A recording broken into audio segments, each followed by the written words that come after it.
Good afternoon. We'll now call the meeting of the Waco City Council September 15th, 2020 to order at 3:01 p.m. Joining me online today are Mayor Pro Tem Andrea Bearfield, Councilmember Hector Savito, Councilmember John Kennard, Councilmember Darius Ewing, and Councilmember Jim Holmes. Please join us for a moment of silence.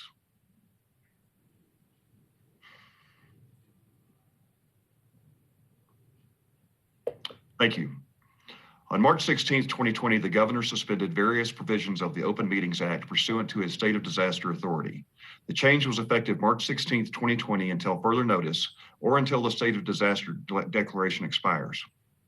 In accordance with physical distancing guidelines and while providing as much transparency as possible, this meeting will not be open to the public. This meeting is being broadcast live at wccc.tv. The audio is also being recorded. The video and audio recordings will be available to the public.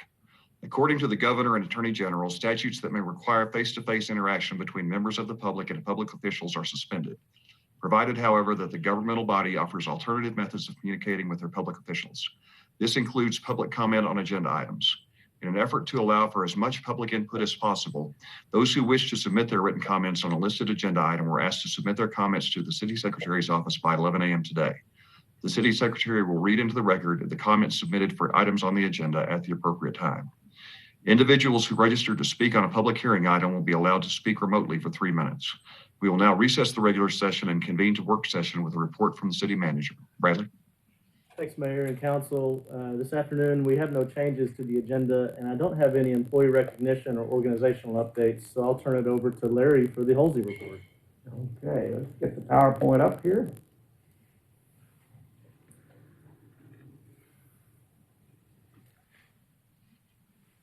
All right, the Association of Zoos and Aquariums, the AZA, has recognized Cameron Park Zoo's 25 years of continuous accreditation by presenting them with the AZA Quarter Century Award, recognizing the Cameron Park Zoo's commitment to maintaining the highest standards in animal care, welfare, management, veterinary care, conservation, education, staffing, facility, safety, guest services, and more.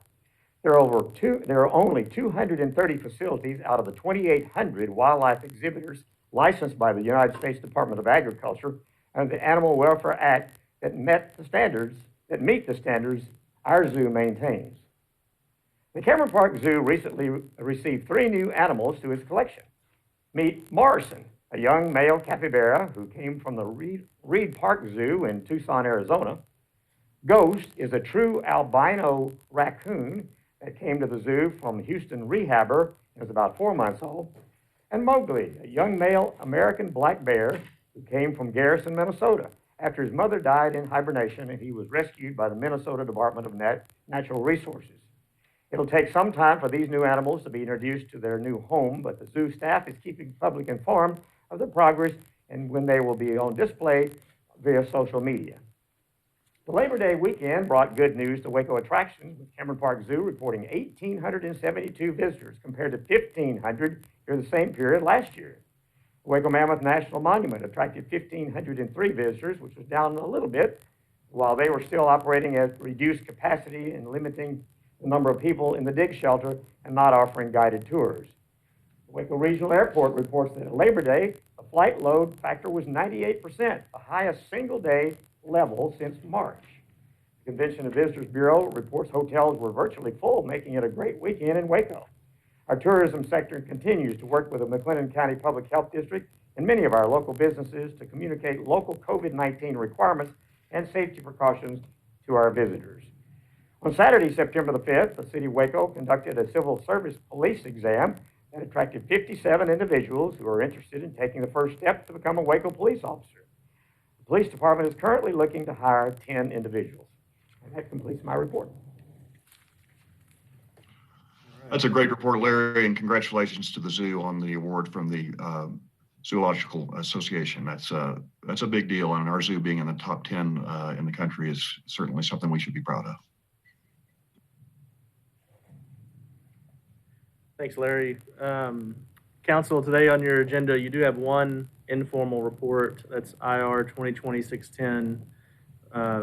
Report outlines a change to the budget amendment process that will increase transparency by increasing the frequency of bringing budget amendments to the council for formal approval. Hey, City Manager Ford, this is Hector. Just wanted to say thank you for bringing the informal report before council. I have to say that I completely agree with the change that we're going to do with the budget amendment process. I think it makes more sense to bring those amendments on the council meetings where the agenda item will be impacted instead of a quarterly basis. And so I just want to thank you for looking ahead and really look for ways to increase the transparency, and especially when it comes to when we're dealing with the city budget. So thank you for that, sir. Thank you, Councilmember. Today on the agenda, we do have 9 public hearings for the council's review. Clint Peters will be walking through the planning-related public hearing items during the work session. And of course, today we have 60 resolutions on the agenda. As the council is aware, this second meeting in September is typically our largest agenda of the year as we get ready to head into the new budget year starting October 1st. This agenda is a great one, as well as the first one in October, to read in order to get an understanding of the breadth and depth of municipal operations, since so many of our annual contract renewals are on these agendas.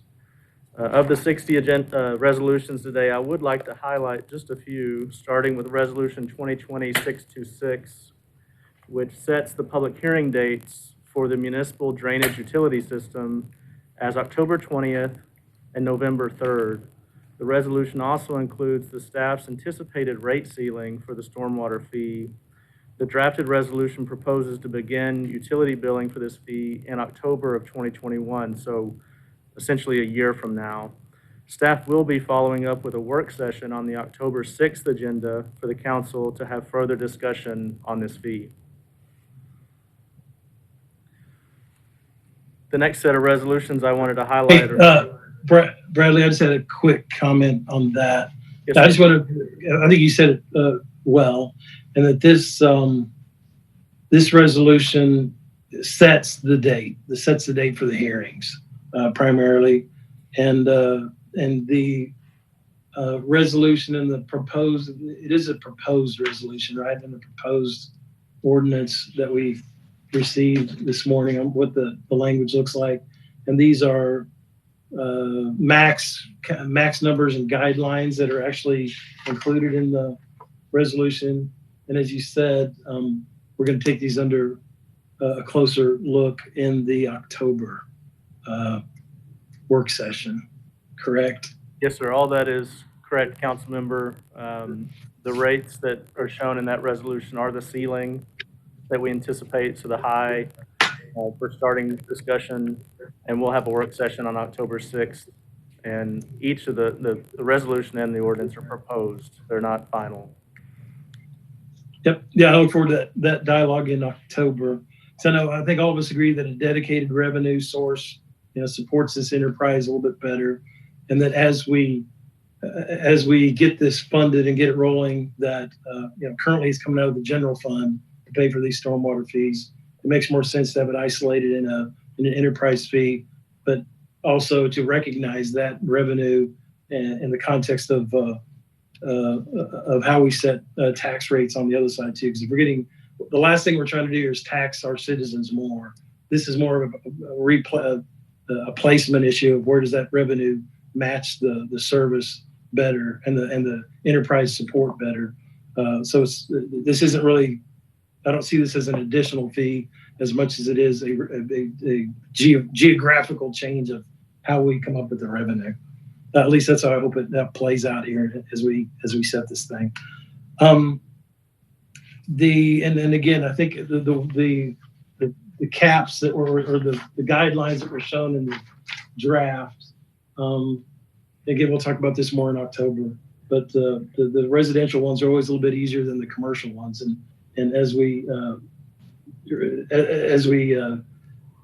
perfect the math on the commercial ones, I look forward to getting that figured in, whether we phase it in or how all that works, because it's again, we're doing the impact fees and sort of stormwater fees at the same time here, talking about them in council, and I just want small businessmen in Waco to know we're not piling on here. We're just trying to we're trying to make this all work as far as our infrastructure needs. And then really on this stormwater one, again, to me, it's more of a geographical thing. Wouldn't be taken out of general. We'll have a dedicated source. Anyway, I appreciate staff getting this prepped. We've been talking about doing this since I've been on council, so it's good to get it going. Thanks, Brandon. Well, to that point, Councilmember Holmes, we are talking about making these effective as of October 1st of 2021, which will allow council next year to consider that aspect as you're considering the budget. Exactly. All right, the next set of resolutions I wanted to highlight are 2020 644, 645, and 646. These three resolutions approve expenditures that are part of our important mental health partnership with the Heart of Texas Region MHMR. As council is aware, the efforts to provide mental health services to those in crisis has posed significant challenges to the city, in particular the police department, in recent years as service needs have increased. Items 644 and 646 directly relate to efforts to reduce the overall resource strain, as well as provide effective services to mental health customers. The transportation solution in item 644 has been in place for a number of years and has shown significant success in freeing up our officers to return to their police duties.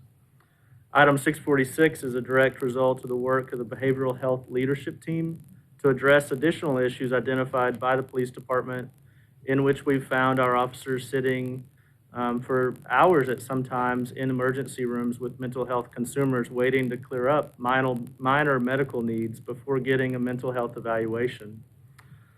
Additionally, item 645 is an important program administered by MHMR that continues to support the reintegration efforts by providing necessary skills to individuals returning to the community from incarceration.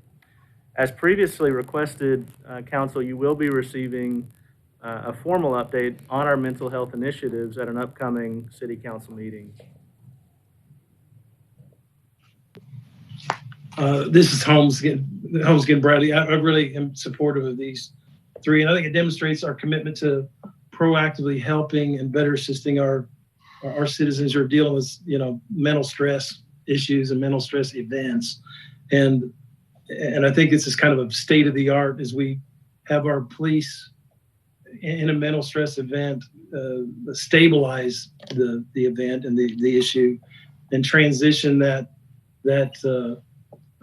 situation to mental health experts who are really geared to solving and dealing with these in a more productive fashion. So I think this is where folks are moving towards police stabilizing an event like that, but actually handing it off to mental health experts. So I'm going to thank the Peter Colson, who's the chairman over there at Heart of Texas MHMR, working with those guys in these solutions. I think is great. These are good things. Yeah, I'll just add, I agree, Councilmember Holmes. MHMR is a great partner, and we are very appreciative for the work they do. And I also want to recognize the Behavioral Health Leadership Team, because that is a broad community collaborative that has been working for years now to address these very serious problems. And there are more exciting things that are on the horizon there. So that group continues to do great work. Ryan Holt has been one of our representatives. I serve on that board as well. And I'm really impressed with the work our community is doing towards improving the way we respond to behavioral health issues.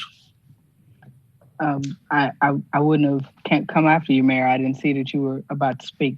I do want to commend us for this work, especially the work that MHMR is doing, the behavioral health team. It is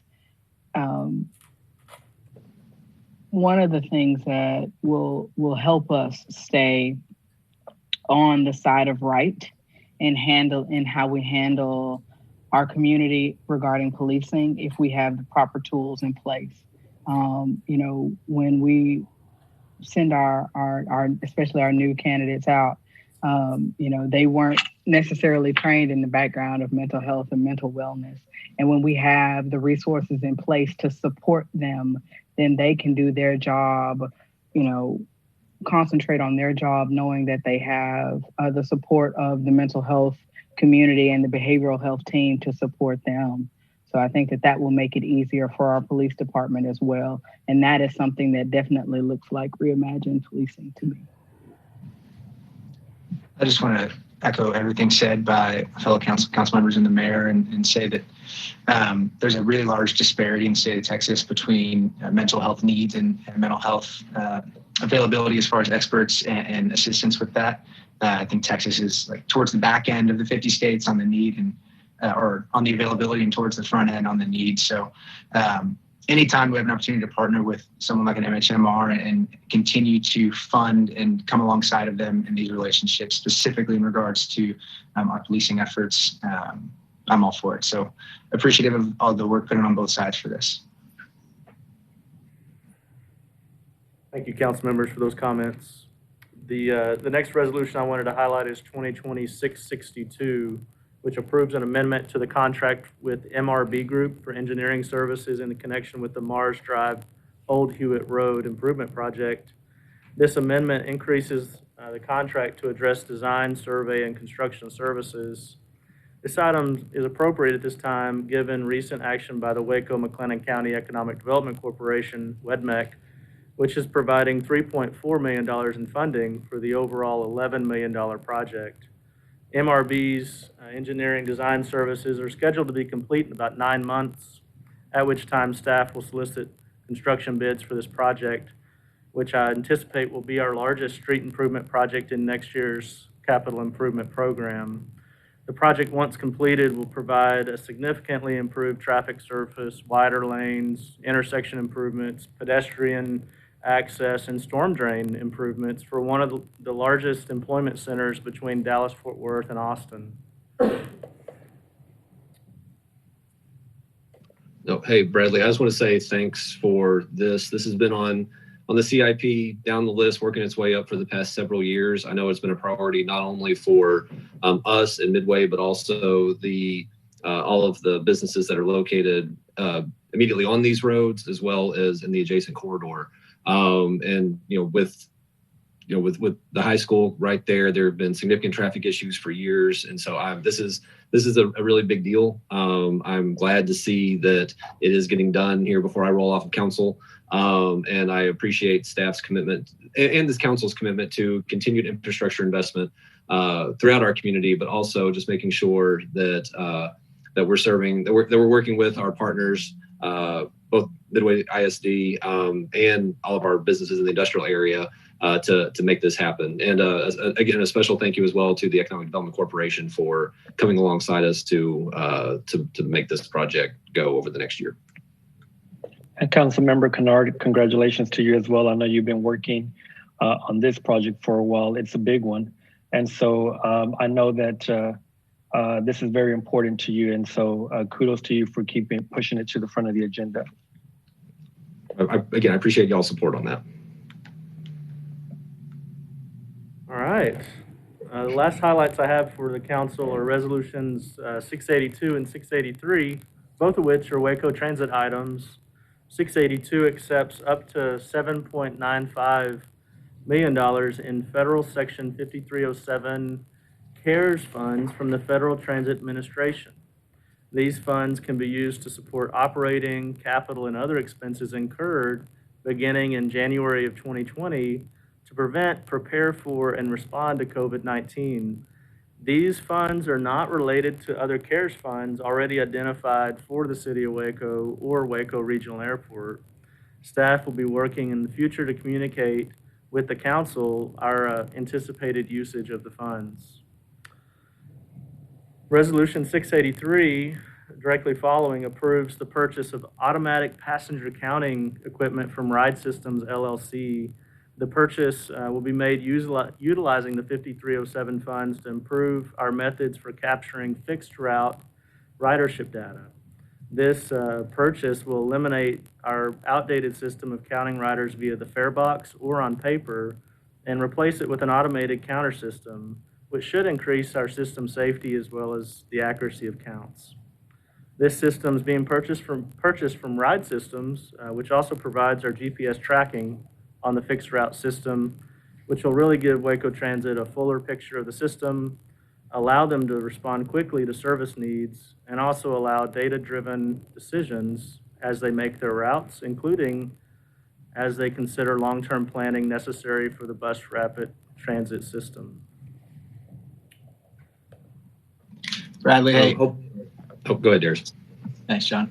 I just want to say that love to see that our bus system, our public transportation system is catching up with the times here and leaving behind the exact change paper receipt system that has existed up to this point, especially in a time where everyone is a little bit more germophobic and the passing of things from one set of hands to another is a little bit more timid. And then even going forward, how this sets us up to really implement a more robust public transit system that'll be really helpful in getting people to different parts of the city really quickly. Love to see this. Super glad you guys are able to get this done.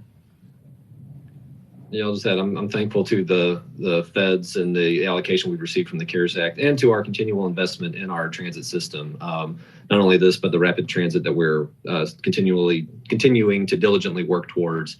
Transportation, effective, efficient, and quick transportation has been a recurring issue that has been brought up in terms of equity and making sure that folks have access to the services and opportunities economically and socially within our community that I think everyone deserves. And so I'm glad to see this. I'm glad to see the other work in this sphere. And I'm looking forward to, over the next few years, what I believe will be some fairly significant investment in our transit capabilities and the economic benefits that are going to come with that. So these are very good things, and I appreciate y'all's work on them.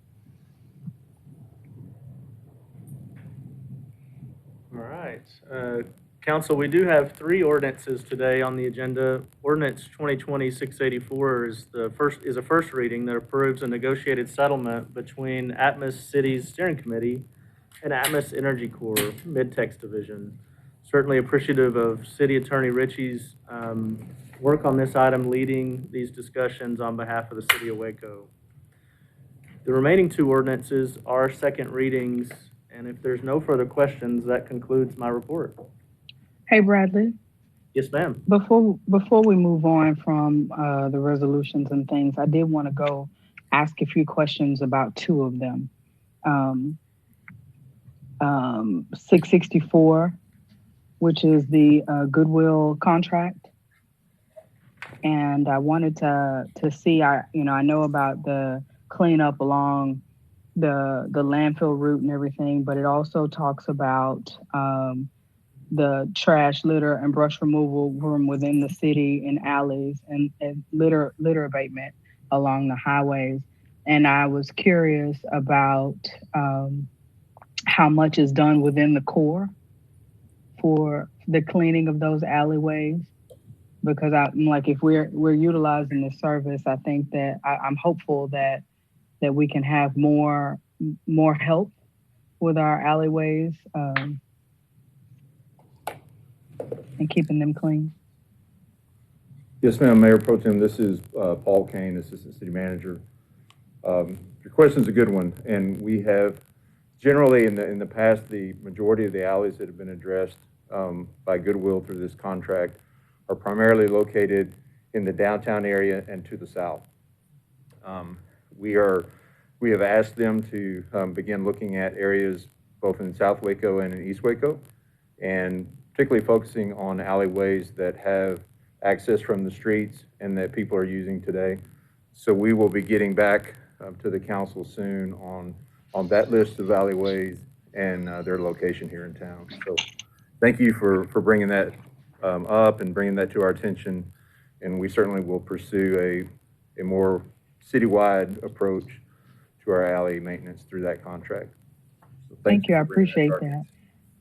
And before you run off, 665, because you may be the keeper of the answers to this as well. With the interlocal agreement that we have with the county, I think that's awesome. And I know what the environmental services work looks like, especially when you have we had some tremendous dumping within District 1, I know. And one of the things I'm curious about is with the advancement of the code enforcement or code compliance website that you all premiered last council meeting, I'm wondering if, how can we get our community to be more proactive in reporting? So I was thinking about the trustee app that we have.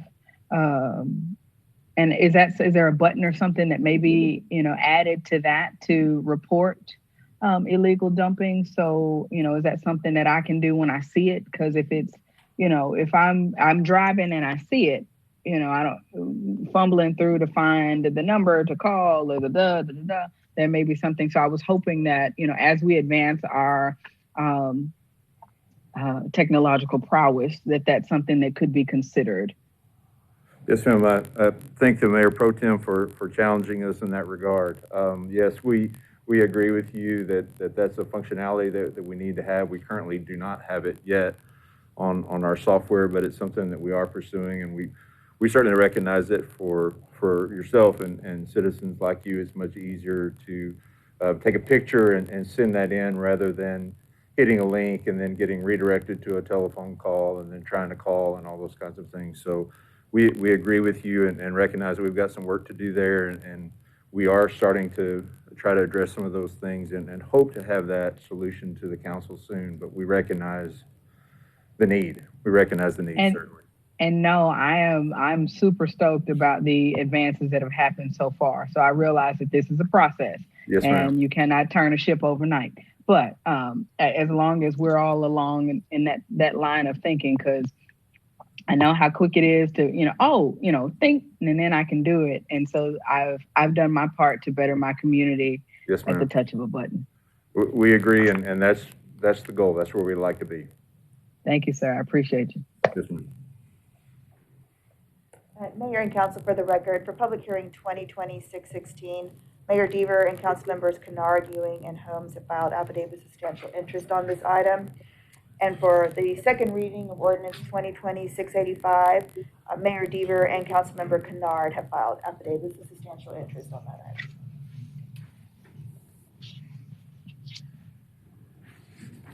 Ted, this is Holmes. I just had one more thing, and not huge. Resolution 625 on getting the election workers lined up. I just think that's a great thing. I appreciate everybody kind of stepping up into a maybe more challenging year with the pandemic issues that we're facing, and maybe moving into a little more risk there. But I appreciate everybody, all the election workers. My mother was an precinct election worker, and with 8 kids. So these people are making a sacrifice here, and I want to thank them for keeping the election process and voting process moving along. Yes, we definitely need an election. And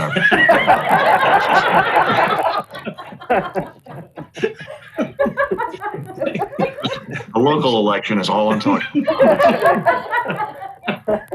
You said that with some feeling, didn't you, sir?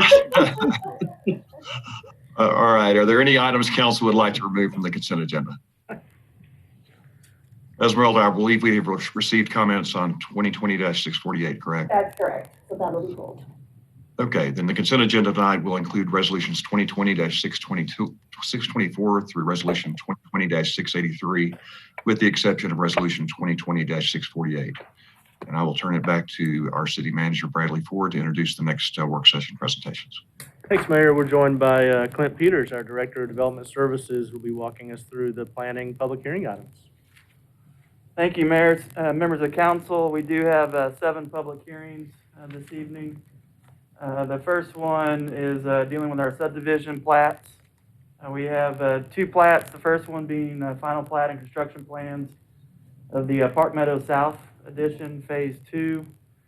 This is a residential subdivision in our Ritchie Road corridor that ties into South Park Meadows, which is another residential development. This is the second phase of this addition that's 232 lots on 56 acres. And you can see there that this is the overall preliminary plat, and the area in yellow is the phase that we're taking action on tonight. That's adjacent to Ritchie Road on the right side of the map here, and then a proposed new extension of Warren Road that will be built with phase 4 of this subdivision. All comments have been met dealing with drainage and connectivity. There are some sidewalk requirements, and then infrastructure. And a Plan Commission recommended approval of this one. And Clint, I appreciate y'all's work on this one because there are significant drainage issues out there, which further speak to the need for the stormwater utility that we'll be considering over the next month or so. But yeah, that's a lot of houses in a small space. So I appreciate y'all's work in making sure that the drainage and the other infrastructure and the other accessibility issues are all addressed through this process. Thank you, Councilmember. And I would point out on the map here, they actually are, you can see that the drainage runs linear through the subdivision. And they are going to utilize that area as well for some recreation. They're going to have a trail system through there that will be maintained by the homeowners association that's going to be created for the subdivision. Well, that's good because green spaces in these developments are also very important. So glad to hear that as well. And then the next one is the South Fork Edition. It's several phases, phase 7, 8, 12 through 19, 21 through 23. This is another residential subdivision on the other side of town off of Orchard Road and Loop 340. That's about halfway built out, single family. The construction plans for the whole subdivision have already been approved through our Public Works Department. And the developer decided to go ahead and submit all the remaining phases to be approved.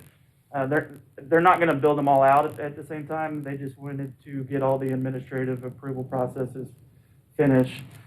These phases do include 252 lots, and then again with this one, significant drainage, which actually takes up about a third of the 93 acres included in these phases, and then two commercial lots that are up along the frontage of Loop 340 here. You can see this is similar to, they'll have a homeowners association, and there's some linear drainage that connects to a big detention pond, and then there's another drainage area on the backside of the subdivision that also has some pipeline easements that will be green space for the subdivision and maintained by the homeowners association. Plan Commission recommended approval of this one as well.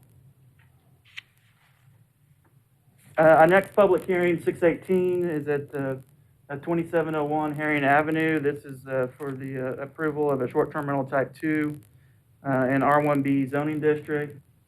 This is short-term rental type 2, which means the owners of the home is not present at the time of rental, and it's only rented out to one group at a time.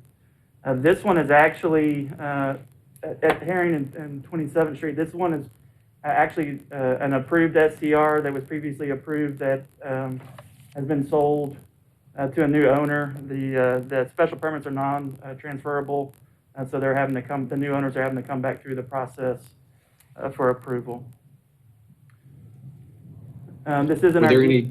I'm sorry. Oh, sorry, Clint. Were there any complaints or issues with the prior permit holder on this property? No. Okay.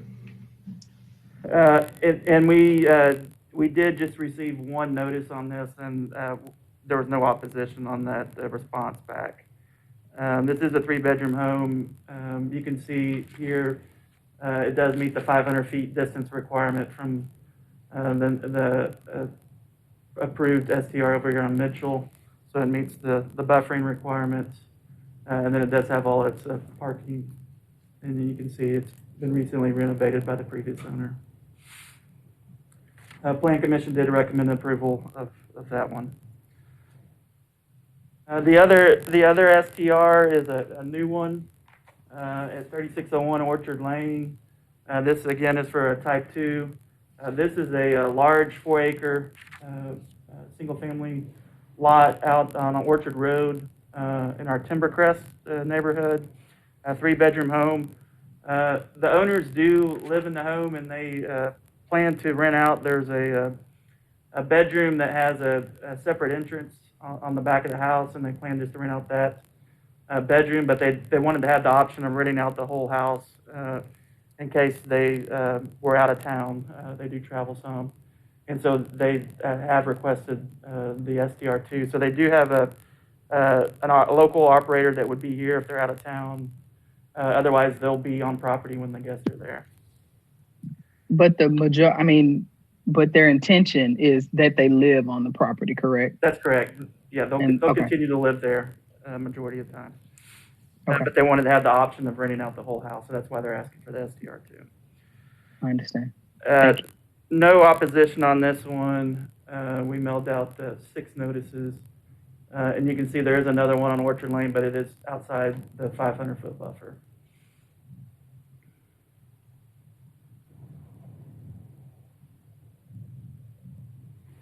The next public hearing, 620, is a rezoning of 5 properties in the 1800 block of Bagby Avenue from R2 to O3, a little over 3/4 of an acre.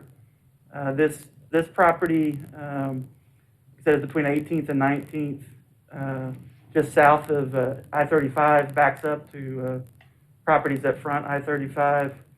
The owner of 1817 initiated the rezoning, and staff expanded it to include the whole block with written approval from all the property owners in that block. We did receive that either via email or letter from those 5 property owners. You can see here that the land use designation on the properties that back up to these are commercial.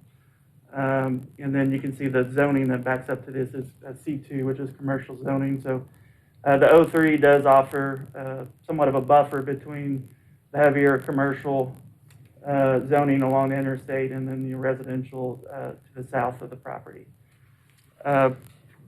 We did mail 24 notices on this and had no opposition. And like I said, all 5 of the property owners that are being changed did give us written agreement with the zone change. Here's the house that initiated the zone change, and you can see the other homes on the block. O3 zoning does allow residential uses and then some light commercial and office and short-term rentals as well as a use by right. Plan Commission recommended approval of this by a vote of 8-0. Hey, Clint, this is Hector. I have a question about this public hearing specifically. So my understanding, and please correct me if I'm saying anything incorrectly, there is an applicant that wanted an STR there, so they applied for a zone change, but staff decided to change those 2 blocks. Go ahead and change those 2 blocks. That's correct.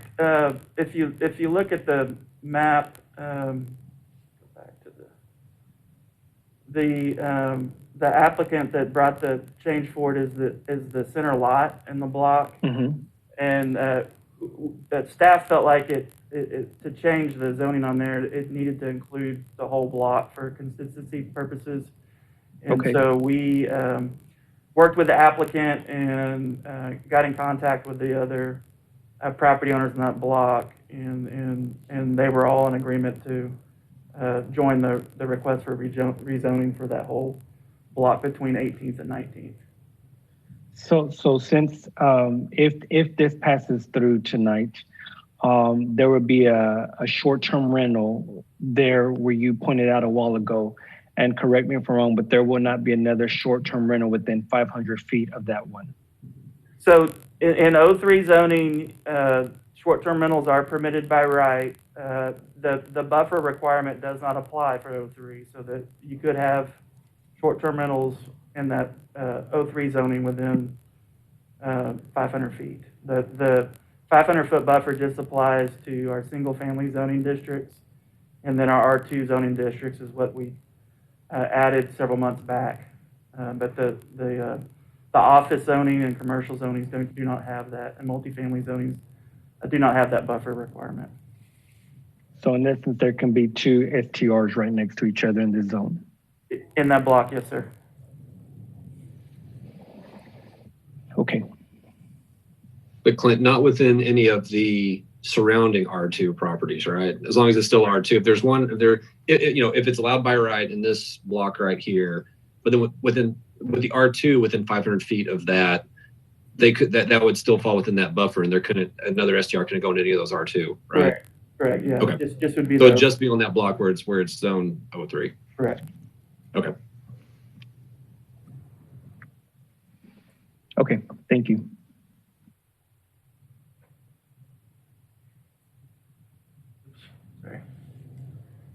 The next public hearing, 621, is a rezoning request from R1B to R2, a property located at 1324 North 34th Street.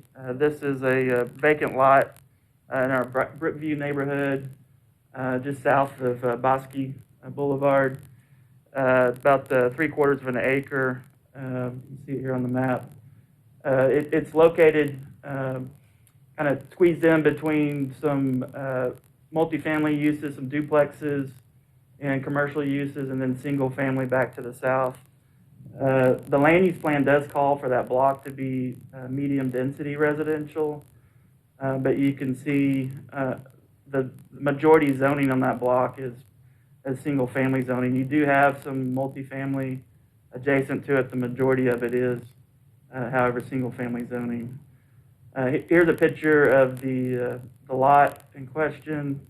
If you look back to the north, you can see the duplex there and see the commercial up at Bosque Boulevard. But if you look back to the south, you can see it's right up against single family, which is what the majority of the neighborhood is around it.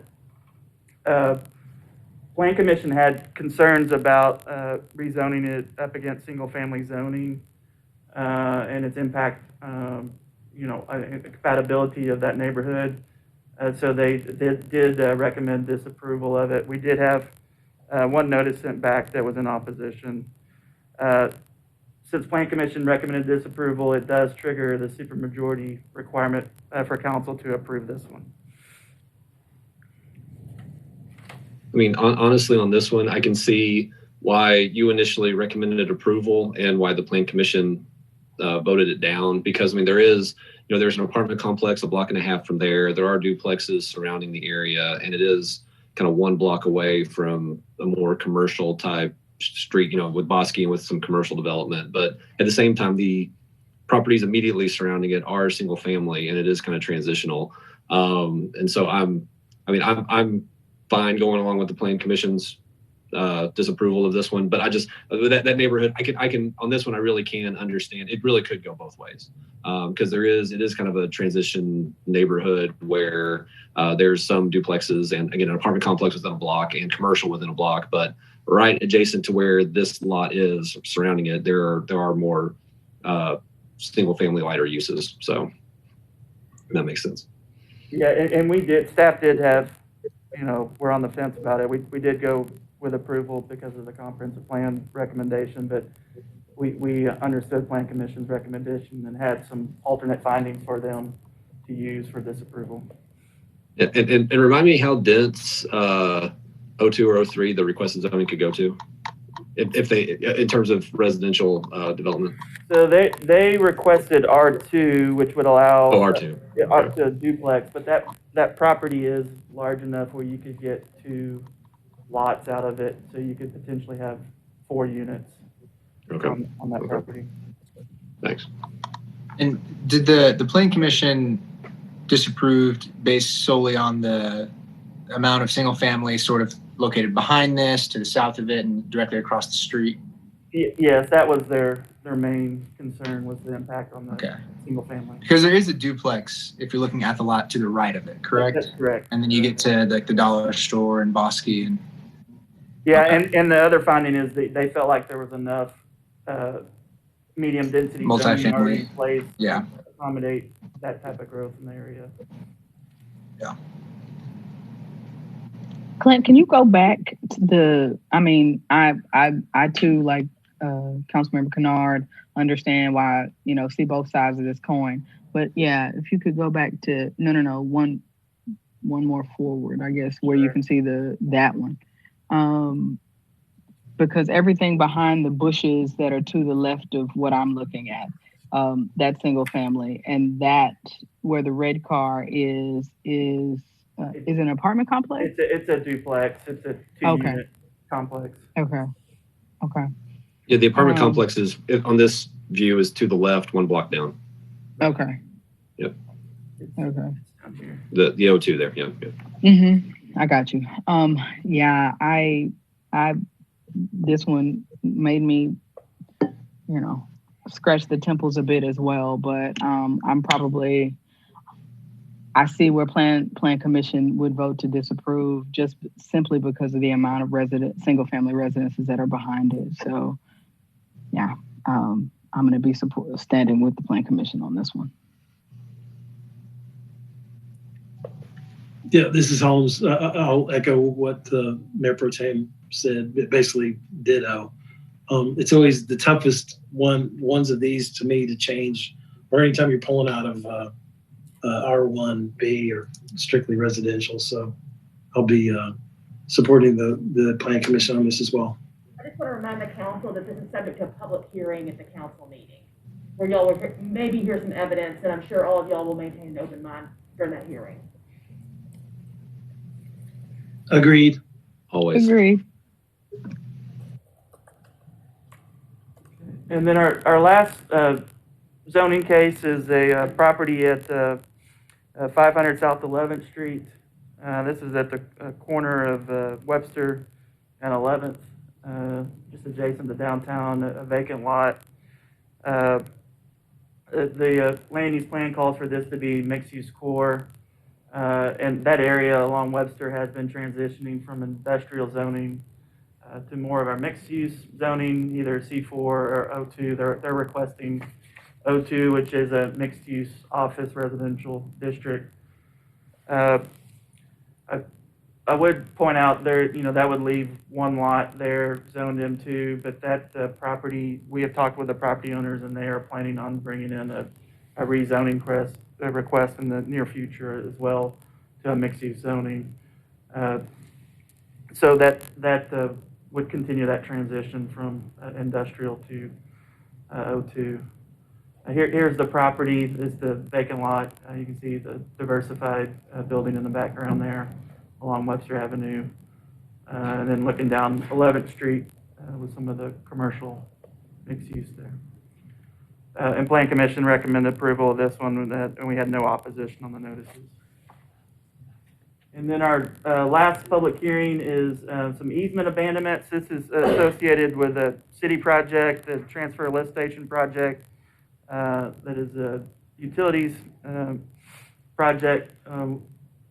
There was originally some easements obtained, and then as the design became more formalized, it was determined that the easements needed to be moved over a little bit, so we're having to abandon the original easements and then obtain some easements. You can just see it's really just moving it over, but not that far. But we do need to as part of this, we do need to abandon the easements where the lines were originally going to go.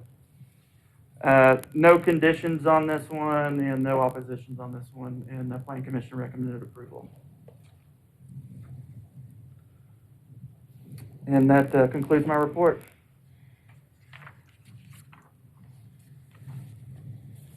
All right. Thanks, Clint. Next up, Mayor, we have work session 2020-612.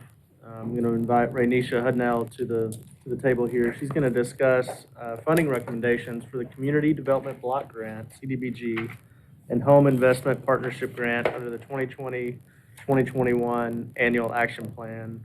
As a reminder, Rainisha is serving as our Interim Director of Community Services, which is a new title for the department that includes housing as well as code compliance. Rainisha? Thank you.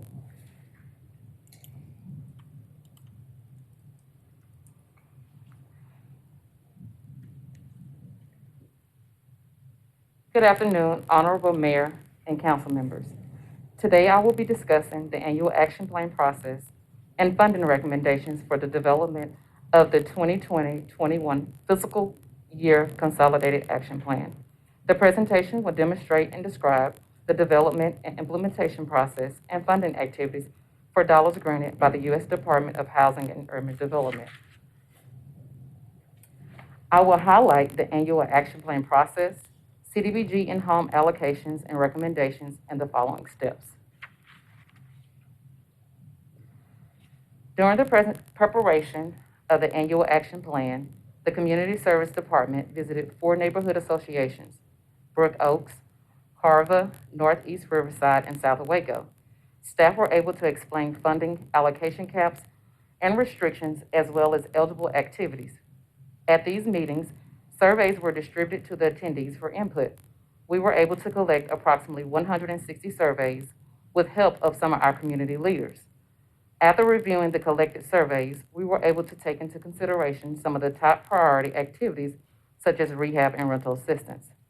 On September 10th, the draft annual action plan was made available to the public via our city's website, city secretary's office, and local libraries. Although the city received an increase for our FY 2021 year, staff reviewed the past 10-year allocation history to determine the funding trend. Over the past 10 years, the city has experienced a steady decline in the allocation of federal funds, with the exception of Program Year 19 and Program Year 21. Allocations are not based on a competitive application or based on performance. The funding chart demonstrates a decrease from $2.8 million in fiscal year 2012 down to $1.9 million in fiscal year 2020, with an increase in fiscal year 2021. Staff does not anticipate the funding increase to become our funding trend, which is why we will continue to focus funds on council priorities and why additional funding from the CARES Act was used on non-traditional funding activities. Historical data was also used during the development of this plan as we reviewed our past funding history and performance to determine where funds were previously allocated and how impactful each program and activity was to our citizens. Over the past 4 years, we were able to provide $745,000 to community housing development organizations, $274,000 to tenant-based rental assistance program, $2.9 million in housing programs, including rehab reconstruction, individual development account, roof repair program, home repair, and code enforcement, $453,000 to down payment assistance, $633,000 to public facility projects, $750,000 to public service. A map has been included to provide you with the current CDBG eligible area. The city entitlement grants consist of 2 federally funded programs, Community Development Block Grant and Home Investment Partnership, both which allow the undertaking of several programs and activities that benefit our citizens. The CDBG grant can be used for a wide range of community development activities. This fiscal year, HUD awarded the city of Waco $1,336,582, with an administrative cap of 20% at $273,316. The city's net available balance for funding activities is $1,093,266. The home grant is used to create affordable housing for low-income households. This fiscal year, HUD awarded the city of Waco $715,679, with an administrative cap of 10% at $71,568. The city's net available balance for funding activities is $644,111. In order for the city to implement and fund programs and activities, it must meet the following eligibility requirements: benefit to low to moderate income and address urgent community needs. Examples of eligible activities are administration, public service, housing rehabilitation, and code enforcement. This year's administrative cap is suspended as part of the HUD's response to addressing issues related to COVID-19. For the housing and facility-oriented projects, we received a total amount of A requests for almost $1.3 million and recommending to fund a little under $776,000 of said request. The following were funded under the housing and public facility categories: City of Waco's code enforcement, Waco CDC, also known as Grassroots, roof repair program, and the City of Waco's rehabilitation program. Program delivery fund for down payment program and the rehab and tenant-based rental assistance programs. Both of these items assist in covering specific staff duties outside the administrative cap. These programs will assist in leveraging our lead hazard control program, for which the city received $3.5 million from HUD to address lead issues in homes within Waco city limits. The decrease in funding requested from code enforcement is a result of increasing ways to help provide repairs for residents with code issues. The repair program will assist code enforcement officers with resources to encourage citizens to participate in the rehab program, which can potentially address code violations. This does not mean code enforcement will not be fully funded. It means less funding from CDBG and more from the city's general fund. This is our third year reducing code enforcement, and we plan to continue. We are recommending funding for site development in the support of development of affordable housing throughout the city core. Staff has engaged in conversations with various entities regarding the development of housing within the core of the city, and there may be opportunities for the city to partner with these developments to assist in ensuring there are affordable units within the development. Under the public service category, we received a total request of 7, which totaled over $297,000. As mentioned earlier, our public service cap has been waived for our 2020-21 program year. Staff is recommending funding for 5 public service programs. They are as follows. Among the new requests, the staff is also recommending funding for a small business education program to assist small businesses within Waco city limits with a variety of needs. As we have discovered during the implementation of the Small Business Recovery Fund program, small businesses are in need of additional resources outside of just financial resources. The goal of this education program is to provide businesses with the tools necessary to sustain long-term viability and resources to assist from an operations standpoint. The business will participate in courses designed to fit the needs of small businesses and be incentivized to participate. After the submission and approval of the annual action plan, staff will explore options to partner with someone within the community through the issuance of an RFP. Each of the remaining programs that are being recommended for funding are recommended at a level it was funded the previous year and sustainable at the lower recommended amount. This year, we are proposing to establish an ongoing small business fund that will provide loans for businesses up to $10,000 for working capital and or business expansion. This is a result of the implementation of the Small Business Recovery Fund program funded through the CARES Act. During the Small Business Recovery Fund program, we had a number of businesses who requested additional assistance for items associated with expansion, and staff is certain that this fund will be a benefit to the community and serve as seed funding for a revolving loan fund. The fund will provide up to $10,000 for a proposed period of up to 3 years with a proposed interest rate of 3%. The program will be administered by a partner. Staff is aware that there have been conversations about a community development financial institution locally. This would be a great opportunity for them to administer the program, as it would provide an opportunity to build capacity and establish the CDFI as a lending partner for the local community. Staff is committed to finding out more information on the CDFI. These are the activities that are eligible to be funded with home funds. These include tenant-based rental assistance via our partnership with MHMR and home ownership promotion via rehab and new construction with our nonprofit partners, and administration, which is capped at 10%. Under the housing category, we received a total of 4 requests, which total over $715,000. The following were funding under the home program. With a suspension of the total set aside by HUD, and with our total partners still working on prior year allocated funding, we are not recommending funding for any total projects at this time. If the totals complete the expenditure of previously allocated funds, staff will then look to amending our action plan to allocate funding to these entities. We are recommending funding for single-family development, including acquisition, rehab, in support of the development of affordable housing throughout the city core. As I mentioned previously, as we discussed in the CDBG area, staff has engaged in conversations with various entities regarding the development of housing within the core of the city, and there may be opportunities for the city to partner with developments to assist in ensuring there are affordable housing units within the development, yielding a mixture of affordable and market rate housing units.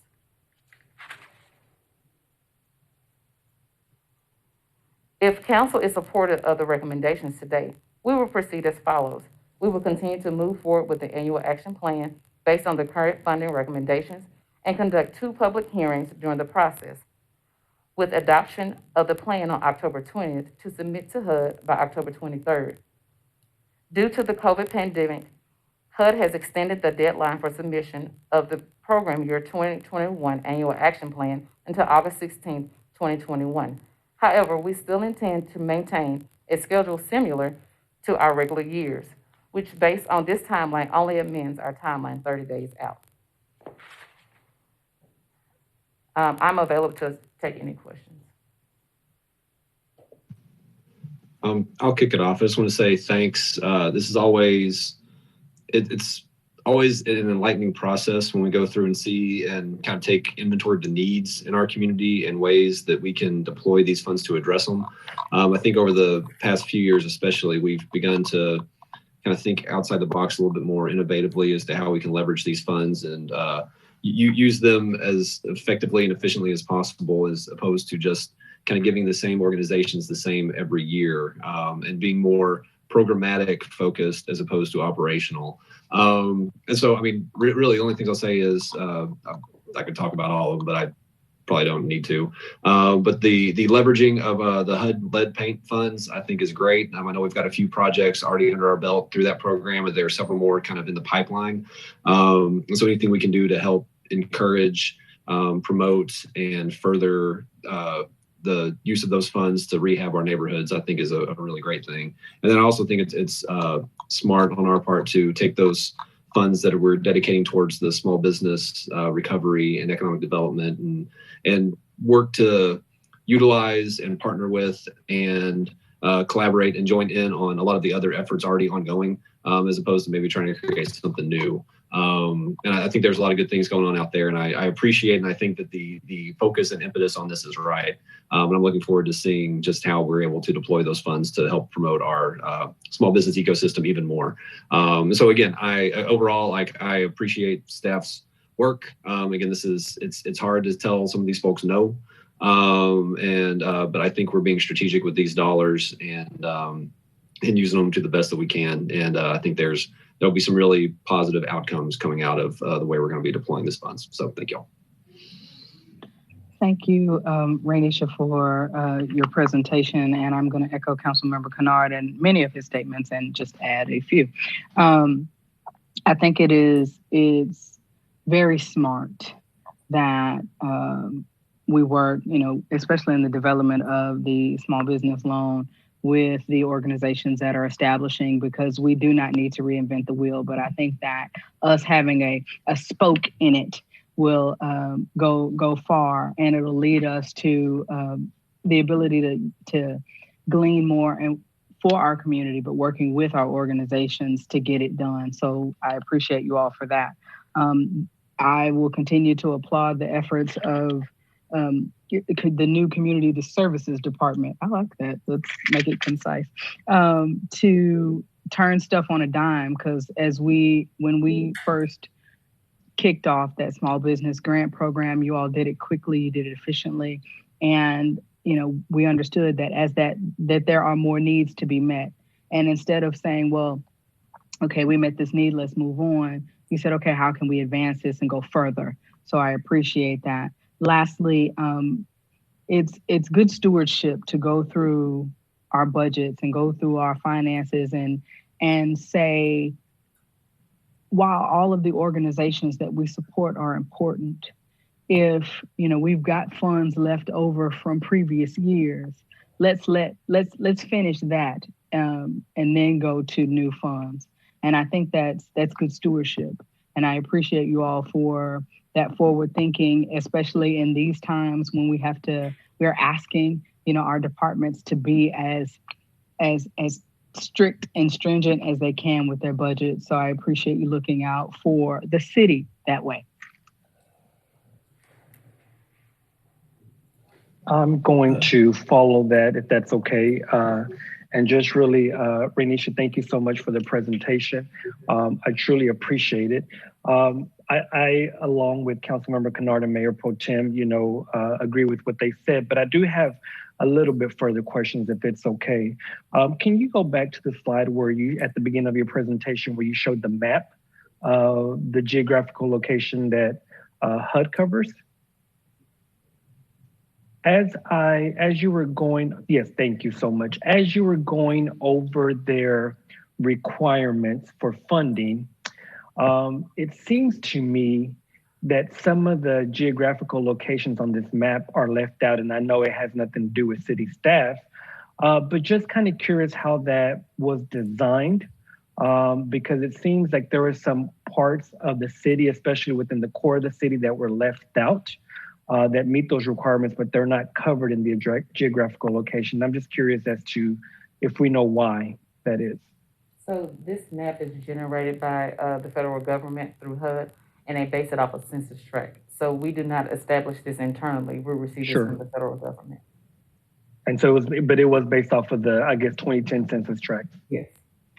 Okay, so there is a possibility that would change with this new census that we're currently in. Well, but this was updated even more recently than that, I think, because I mean, you can see the bulk of our industrial area is now included in it as well, which I found a little surprising. So I mean, your point's well taken. They updated it here a few years ago and kind of put that in. But yeah, it's federal based. We don't have a say in it. They just tell us where we do it. I was just trying to, and I knew it was coming federally, but I was just trying to find the rhyme or reason of how the map was designed, especially because, like I said, some of the core of the city where the requirements are met for the funding are left out. So I was just more or less curious about that, but thank you for that. Pertaining to the City of Waco Small Business Education and the loan program, I've asked this before, and I'm going to ask this again. I would like to see how, and to Mayor Pro Tem's comment earlier, how are we working with the other entities that we help fund, like the chambers, like City Center Waco, like Startup Waco, and making sure that all of us are playing a part and not overstepping each other's boundaries or reinventing the wheel. And so I'm just curious as to, will later on will we receive a presentation to, I guess, more or less that outlines each entity's role and responsibility? We definitely can present that at a later date. We have been having conversations with individuals that are in the community that do provide these services. So we have a few more that we need to contact and meet with, and we can provide that to you. Wonderful. I would really appreciate that. Just, it helps me to know, if a business is having questions about this or whatever the question may be, is that we're not reduplicating our services, but more or less being more strategic in that way. And then the last question that I had is the down payment assistance. I noticed that it was not recommended for funding for this coming year. And may I ask why? The reason why it was not recommended for funding this year, because we still have funding available in our previous years. Okay, so I just wanted to put it out there that we're not getting rid of the program. We just have funding left from last year that we'll utilize for this upcoming year. Actually, we have a 3 years funding available. And so we have approximately $453,000 available for down payment assistance. Wonderful. Thank you so much for clarifying that. And I appreciate your responses. So thank you again for the presentation. This is Holmes. I'll echo my fellow councilman, but yeah, Renisha, great job on the presentation. A lot of worthwhile projects in there. And just weighing the current needs of the community and how some of that emphasis and transition, particularly in the wake of the pandemic here, as we look to small businesses to keep the ball rolling, and as part of the mayor's business and individual recovery task force, I've been able to kind of have a front row seat to seeing Startup Waco work with the city and Galen and Renisha's staff there, and the CTAC and Hispanic Chamber and Greater Waco Chamber, Startup Waco, and how we've all kind of come together and worked together. And that has been such a rewarding process. And I'm glad to see that we are going to have that continuation of a focus on a small business. So again, great presentation. Again, difficult choices, but looks good. Thanks. I just want to hop in and say thank you for all the work you guys are doing. And I think a lot of people look at sort of the umbrella of HUD or housing and don't really understand the sort of breadth and depth of the amount of work you guys have to do and the amount of funds you have to facilitate for different things around our city. Every time I see a presentation like this, it just wows me the way that you guys are able to get funding that maybe doesn't show up in the general fund budget, but that is used for really, really, really great things that are really beneficial to our citizens. So, and I know it's a hard job sort of carving out what goes where. So I just want to thank you for the efforts in that and know that it's recognized. And I'm glad that you're getting a chance to present it so people can see all the work you guys are putting in and that it's not just, public housing is not your job necessarily. It's, it's such a wider array of that goes to benefit our citizens. So thank you for that. And I'm glad people are getting a chance to see the good work you guys are doing. Thank you. Well, thank you, Renisha. I think all the council members have covered everything with great presentation, and we appreciate the presentation and all the hard work that you all have been doing to move this forward. Thank you. Thanks, Renisha. Mayor and council, our last work session this afternoon will be joined by Galen Price, our interim assistant city manager. He'll be providing us an overview of the Small Business Recovery Fund program. And not to steal anybody's thunder, but I just hope you'll listen to the innovation and agility that really came through in the creation and administration of this program. And certainly thankful for Galen and Deidre, as well as the council members, for their support in this. Galen, if you'll provide the update. Good afternoon, Mayor and Council. The Small Business Recovery Fund program is a unique program that has never been done before here in Waco and McLennan County. This collaborative effort came together in about 2 weeks with the help of leaders such as yourselves who identified a pressing need and developed a plan to ensure that owners would have a resource to reduce the efforts of the pandemic on them financially.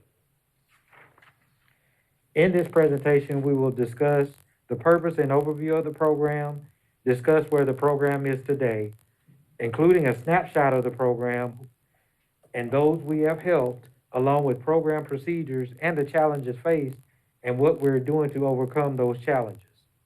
We will wrap up with a discussion about the outcomes. Early on in the response to the COVID-19 pandemic, a need was identified that businesses would need assistance to help offset some of the losses and the potential loss of jobs. This led to the creation of the Small Business Recovery Fund, which is a grant that provides assistance up to $5,000 to small businesses impacted by COVID-19. The goal is to assist with the creation and retention of jobs and help the business with the revenue stream for operations. The Small Business Recovery Fund, or SBRF, was funded through a partnership between the city and the county, totaling $830,000. Funding was provided by the county through the Waco-McLennan County Economic Development Corporation and by the city of Waco through its Community Development Block Grant CARES Act funding. The funds awarded through the SBRF have been assisted businesses in a variety of ways during the pandemic. The most prominent requests for funding included funds for rent or mortgage payments for the business location, in addition to payroll. Other requests include funds for utilities and supplies to help businesses adapt to serving customers in new ways. Here you'll see a program snapshot of what has been accomplished to date. We have awarded a total of 208 businesses, with 155 of those businesses either being minority and or women-owned businesses. 84 of those businesses who receive funding classify as low and or moderate income businesses.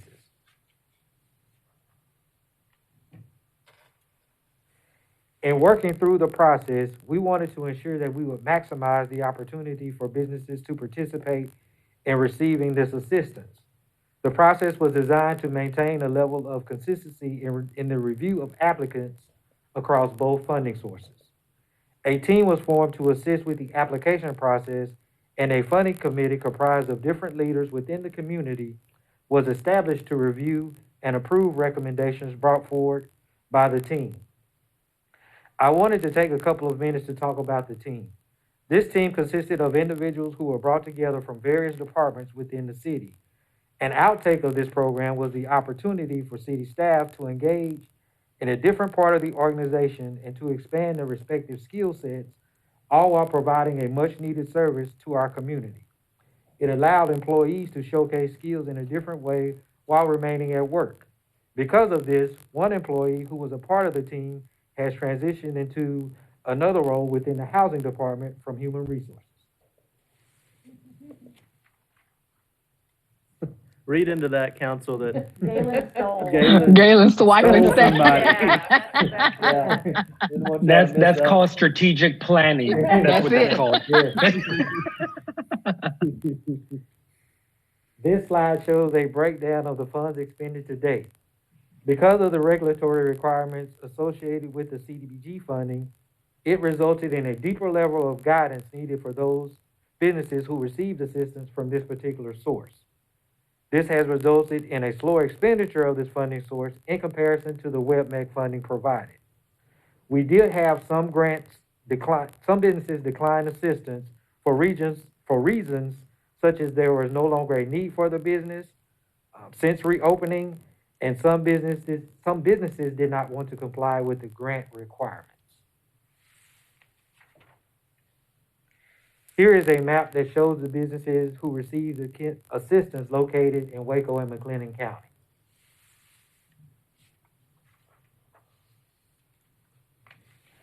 A program of this type and complexity may present some challenges for applicants in the process of applying. As we began the process, we identified some challenges that applicants faced and then worked to provide solutions to those challenges. Those included providing a video to assist with navigating the program, sites for individuals to drop off necessary documents needed to process the applications, as well as examples of how to complete the necessary forms. The ability to address the challenges identified has resulted in positive outcomes for participants in the Small Business Recovery Grant Program. To date, the program has resulted in 200 businesses remaining open. The program has resulted in 541 jobs being retained to date. This program has been a vital key to the sustainability of our local economy. Small businesses are consumers as well, as they purchase goods and services that are needed to operate their businesses and reinvest those dollars into our local economy. And with that, I'll answer any questions that you may have. This is Holmes. I'll kick it off. And again, I think all council's been so happy with how this has worked out and how you mobilized it in such a rapid fashion, Galen. And again, I can remember the early days of talking about this, how we were going to come up with the capital, what the process was going to be, and the approvals and the funding. And we'd seen a couple of cities try it. Again, this is early on in the COVID results and businesses closing down. I think Buda had something and El Paso had something. We weren't going to quite be able to use those models, but just the creativity and the speed and the responsiveness. I'm still amazed by how we stood that program up, and it was really Galen and Deidre and Bradley. I don't know if you remember that one afternoon I came in with the grease board and the pencils and trying to figure out how this was going to work, and you guys kept just nodding. Yeah, we can do that. We can do that. We can do that. And you did it. You know, it was a great thing. And as Galen mentioned, John Bible with CTAC, Alfred Solano with Hispanic Chamber, Matt Metters with Greater Waco, and John Passon with Startup Waco, and the council. I mean, just getting the feedback and the approval process, as well as the Waco McLennan Economic Development Corporation. Just happy with how we did that. And you pointed out an important part of that, Galen, was the city staff kind of transitioned into a very a role for an emergency need, and it wasn't just you weren't just going through the motions. I mean, I think what impressed me about it is that we had a lot of applicants that kind of got stuck in the middle of the process and didn't know what to do. But you and your staff made a point to coach them through the process, to coach them through the application, and it would have been just as easy to say, you didn't know how to fill it out, go on to the next one. But I want to do a special thanks for that, because that was mobilizing into a very challenging function, and you guys did it wonderfully. And at the end and as we continue this project, I want to thank the businesses that are using it. I mean, they're important to the city of Waco, these small businesses that are on the cusp and having some challenges right now in this environment. We want them to apply and to get these funds so they can be an important part of Waco as we move forward. So kudos all the way around for this, and I'm glad to see it continue. Appreciate it. Thanks, Gail. Thank you. I'll go next if I may.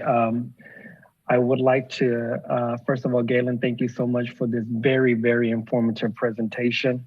I know this is a project that you and Deputy City Manager Emerson worked very diligently and hard on this project. I am very, very proud of the accomplishments that have been done through this recovery fund. The fact that 200 businesses remained open, 541 jobs retained. And I think, which is another huge highlight is, I'm estimating by the numbers that you shared earlier, 70-something% of businesses were by people of color, business owners of color, and which is unheard of in a day like today, especially many of these small businesses, or the majority of these small businesses, didn't qualify for the national programs like PPP, et cetera. And so for them to be able to receive up to $5,000 to be able to pay their employees and keep their doors opened, I think that is attributed that we have not seen the businesses shut down in Waco and McLennan County like we have heard in other parts of Texas or other parts of the country.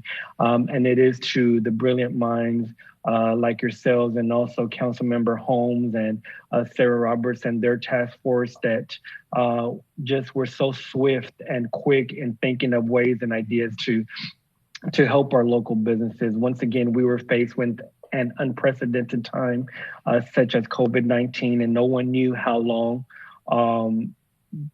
this pandemic would last, which we're still in. And for businesses to be able to get some type of relief, I just think speaks volumes. And I really appreciate the county's partnership in making this happen as well. I just, after the city of Waco and McLennan County put this recovery fund, I slowly but surely began to see other parts of Texas and Central Texas do the same thing. And in my opinion, I like to think we were the forerunners in that. And so I really do just appreciate all of the work that has gone behind the scenes and to make this happen. I have heard numerous times over and over and over of business owners that have been very grateful for the Small Business Recovery Fund. And so I just really have one question that I will ask, and with the money that's left over, and I think it's close to $250,000, what are we planning to do with those funds that are left? At this point in time, we are reevaluating the program. There may be a potential need for additional funding out there, so we haven't made a decision on what we're going to do with those funds, but there is a potential for us looking at some additional support for small businesses in the future. Wonderful. As you begin that process, I would like for us to think about there's also a lot of businesses that possibly do not have a brick and mortar, but yet their small business is their livelihood. i.e. artists, musicians, etc. And so maybe an opportunity to really help those professionals as well. I just think that the more we can help our local economy, the better off everyone will be. And so once again, thank you for your work on this and for the presentation.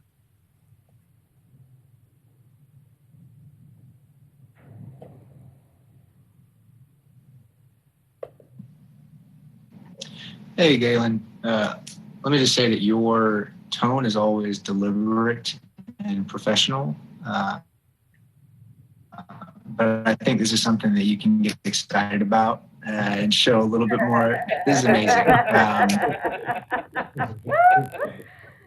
Really and truly, this is such phenomenal work. You guys are able to put it together so quickly and distribute it in such a meaningful way where these funds went to people that needed it and used them.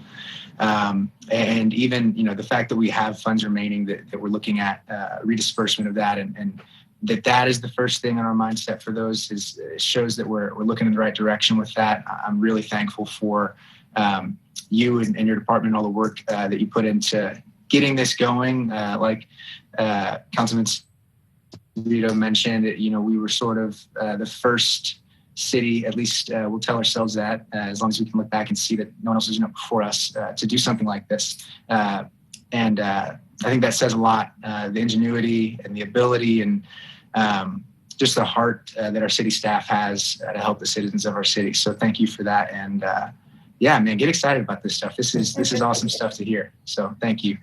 Thank you. Galen, I have mentioned it several times. I think that you all have done a phenomenal job in standing this program up in the short amount of time that you did. Your department, Deputy City Manager Emerson, the work of City Manager Ford, just moving it fast and furious was greatly appreciated by our business community. But let me speak specifically to our businesses of color and women-owned businesses who may or may not have been approved for PPP or EIDL funds that were able to get some assistance in effort to go forth in this recovery because this grant program was stood up is phenomenal. And, you all, the steps that it took to walk folks through the process, I think is what led you all to the expanding what this program looks like into the small business education piece, which is again necessary, not and breaking down the silos of some of the other organizations, not that they, are doing anything separate and apart, but in this pandemic, it allowed us all to come together and work together. And I'm appreciative of the task force led by you, Councilmember Holmes and Sarah Roberts, because, you all said, hey, this is where we are. And everybody got in the room with their markers and whiteboard and worked it out. And the holes that needed to be filled, you were able to come in and fill and continue to fill. So as we advance and moving with whatever is left in this fund, I think if, the idea is a good one to take another look and see where we are and what needs haven't been met, or should we address what we've given in another way. But kudos to you all for this work. It is necessary work. It is important work, and I'm glad that you all stood it up and did it. Thank you. The only thing I have to add to that is I'd be remiss if I didn't acknowledge WebMec and their partnership on this and their ability to, again, think innovatively and effectively to get these funds out to small businesses. And, as we, over the next few months, have a more robust discussion on our economic development apparatus, the fact that we've got a proven concept here for small business support through our EDC, I'm hopeful that becomes a permanent component of our economic development operations. I think this was a great template to kind of showcase just how that really can work and how we can respond and address the needs of businesses of all sizes and of all capabilities. And the last thing I'll add is just I had kind of assumed that the $200,000 left over from our CDBG allocation was part and parcel of the $200 we had put into the action plan.